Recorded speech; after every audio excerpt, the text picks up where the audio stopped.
ಮಾಡಿ ಜಮೀನ ಮಾಡೋಣ ಮೇಲ್ಗಡೆ ಕಾಣ್ಬೇಕು ಕೈ. ಇದು ಹಿಂಗಂದ್ರೆ ಹಣ್ಣು, ಹಿಂಗಂದ್ರೆ ಚಪಾತಿ. ಒಂದ್ಸಲ ಚಪ್ಪಾಳೆ ಹೊಡೆದ್ರೆ ಹಪ್ಪಳ. ನೀವು ಸಣ್ಣರಿಂದ ಕೆರೆ ದಡ ಆಡಿರಲ್ಲ, ಅದೇ ತರನೇ ಸೇಮ್. ಅದು ನೀವು ಕೆರೆ ಅಂದ್ರೆ ನೀವು ದಡಕ್ಕೆ ಹೋಗ್ಬಿಟ್ರಿ ಅಂತಂದ್ರೆ ನೀವು ಸೋತಂಗೆ ನೀವು ಸ್ಟಾಪ್ ಮಾಡ್ಬಿಡ್ಬೇಕು. ವಾಲಂಟ್ರಿ ರಿಟೈರ್ಮೆಂಟ್ ಆದಂಗೆ.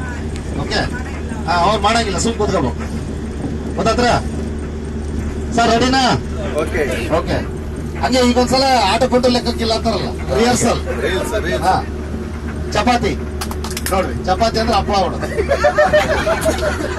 ಇಷ್ಟು ಜನ ಔಟ್ ಈಗ ಅಲ್ಲಲ್ಲ, ಅದಂಗೆ ರಿಹರ್ಸಲ್ ಅಂತ ಅದಕ್ಕೆ ಹೇಳಿದ್ದು. ಅದನ್ನ ಇದು ಮೈಂಡ್ ಕಾನ್ಸಂಟ್ರೇಷನ್.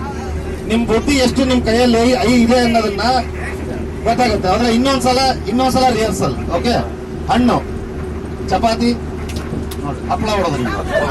ಇವ್ರು ಹೊಡೆದ್ ನೋಡಿ, ಇವ್ರು ಹೊಡೋದು.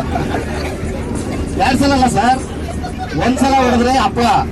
ಕೈ ಹಿಂಗ್ ಮಾಡಿದ್ರೆ, ಕೈ ಆಶೀರ್ವಾದ ಮಾಡ್ತಾರಲ್ಲ, ಹಿಂಗ್ ಮಾಡಿದ್ರೆ ಚಪಾತಿ. ಚಪಾತಿ ಅಂತ ನೀವು ಚಪ್ಪಳ ಹೊಡೆದ್ರೆ ಅದು ಹಪ್ಪಳ ಅಂದಂಗೆ. ಗೊತ್ತಾಯ್ತ್ರ? ಫಸ್ಟ್ ಇಂದ ರೆಡಿನಾ ಎಲ್ಲರೂ? ಈಗ ನಿಜ ಆಟ. ಈಗ ಚಪಾತಿ, ಹಪ್ಪಳ, ಹಣ್ಣು, ಹಪ್ಪಳ, ಚಪಾತಿ, ಹಣ್ಣು, ಚಪಾತಿ. ನೋಡ್ರಿ, ಅಷ್ಟು ಹಪ್ಪಳ ಹೊಡೆದು 1 2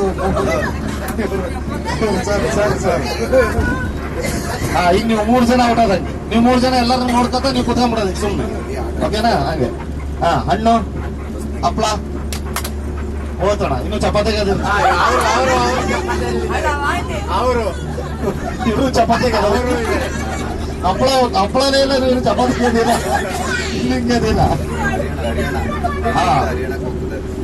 ಹಣ್ಣು, ಹಪ್ಪಳ, ಚಪಾತಿ, ಹಣ್ಣು, ಚಪಾತಿ. 1 2 3 ಜನ ಅವರು. ಹಣ್ಣು, ಹಪ್ಪಳ, ಚಪಾತಿ, ಹಣ್ಣು, ಚಪಾತಿ.